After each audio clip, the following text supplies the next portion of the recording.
Hi everyone, this is Jim and welcome back to my YouTube channel. At ito na nga, nirepost ni Miss Annette Gozon Valdez, P77, mas lumakas sa second week. Ito ang sinabi ng source na kausapin namin sa isang block screen ng P77 na aming dinaluhan. Magandang feedback na nakuha ng GMA Pictures sa naturang film. All praises, halos lahat ng kritiko sa performance ni Barbie Fortesa, maging veteran directors tulad ni Chito Ronyo, Sig Dulay, Carlito Sigyon Reyna, etc. Puring-puri rin sa actress at sa film. Special mention si Yuan Mikael. Nabalita na sa PEP na naka 15 million ang lasting moment ni Direct Fifth Solomon at strong second week ka sunshine ni Maris Racal. Ilang sinihan na sold out ng P77 kabilang SM Mall of Asia, SM Caloocan, SM North EDSA, SM Sangahan at SM Bikutan. Ayon naman sa source, as of August ay close to 50 million na di umano ito, no padding. Ay wow, grabe, congratulations P77. Ay puti naman, nagbunga lahat yung yung mga prayers namin na kumita naman yung P77 ni Miss Barbie Fortesa para masundan, diba? Grabe. At ito na nga guys, so nagpost nga si Gal ng Harana Sabado Night. So kung titignan nyo, ito rin yung same na pailaw dun sa party na pinuntahan ni Ken. Same location nung kay Kenzie na pinost niya kung saan sila nagparty. At isa petong pinost ni Gal, sabi niya, Messy View Corp with Jasmine Tan's gorgeous daughters Alex Manalang and Bianca Viat. At yun nga, sa taas nga ay nandun si Dave. Yung putol lang ulo na naka-necklace. Ayan na nga, yung dangling earrings ni Alex. Yung kanyang pink dress. Ayun yung damit ni David at yun yung kanyang necklace sa neck. At sobrang saya nga ni David. At hinalang nga nila ay si Sander, na kapatid ni Alex, yung kasama nila doon. Yeah, so tama nga yung sinabi namin na meet the family nga yung nangyari dito kay David. At talagang nakibanding siya talaga dito sa family ni Alex sa Siargao. Ayun nga, kasi nakapatong na, kasama na nga siya sa picture, diba? Pinutol lang yung ulo para hindi halata.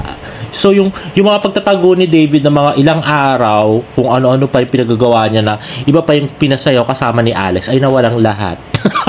Na parang bull. At syempre yung business nga ng Airbnb Casa Bianca sa Siargao. At next ay post ni Barbie Fortesa sa kanyang Instagram story. Wow, ang sexy nung lace dress ni Barbie. Napaka-pretty niya dito. Ayan nga, you really throw one of the best birthday parties. Happy birthday to one of the most down-to-earth bosses I have worked with. Sir Christopher Cachuela, all the best po, Avignon. Grabe, napaka-pretty at sexy talaga ng ating Barbie Fortesa. Yung hindi ipagpapalit dapat, di ba? Pero pinagpalit na ni charot lang. At ito na nga yung P77 block screening na inattenda ni Barbie at may pa-cake na naman. Hi everyone! This is Barbie. Gusto ko lang pong magpasalamat from the bottom of my heart sa lahat po na nag-abala sa aming dalawang block screenings organized by Barbinetics. Thank you so much.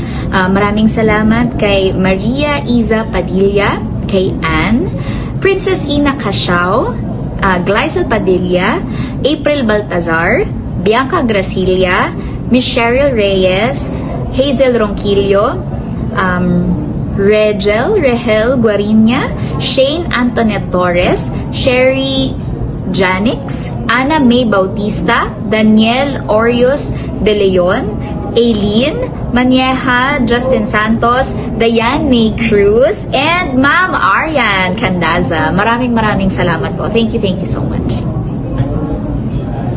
Happy birthday to you. Happy birthday. Ano daw sabi ni Barbie? 3 linggo pa. Yung kanyang birthday. Birthday to you. Happy birthday. Happy birthday. Happy birthday to you. Yeah! Grabe, magkaka-diabetes si Barbie sa araw-araw may pa-cake. At next nga post ni Miss Andrea Torres sa kanyang Instagram story with the pretty Miss Barbie Fortesa, Annette Gozon Valdez, Joy Marcelo, and Sharon Taro Valdez. At yun na nga guys, magkatabi nga si Barbie Fortesa at saka si Jameson Blake dun sa Avignon party. Parang silang endorsers ng Avignon guys. At yun, may papatong na si Barbie ng kamay sa balikat ni Jameson Blake. Grabe. At next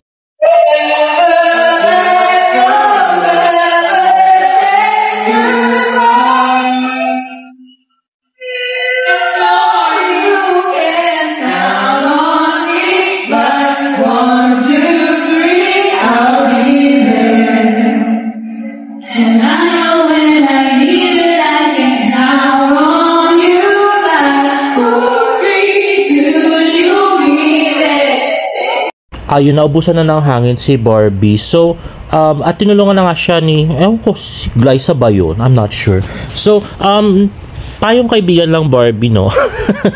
Next time, sana naman, pumili ka ng song, yung kayang-kaya mo, di ba? May mga kaya ka namang song, di ba? Yung, Set Fire to the Rain, tapos yung, Bad Romance, di ba? Ako minsan kasalanan, ay guilty din ako sa ganyang kasalanan. Yung pumili ako ng song na sobra taas na hindi ko naman kaya, di ba? medyo tagilid tayo dun, girl.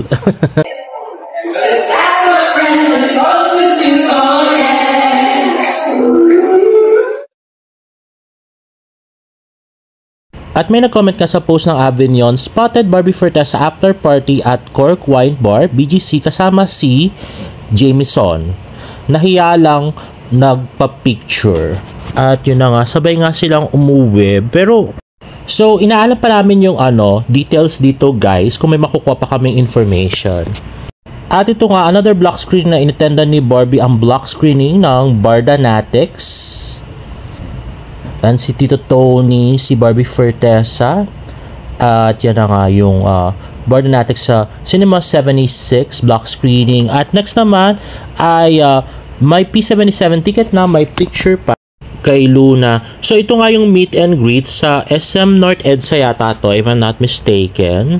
Ayun nga, napaka-pretty si Miss Barbie Forteza smiling with the fans. I so love it. O diba, napaka-pretty. At ito yung pagdating niya sa cinema.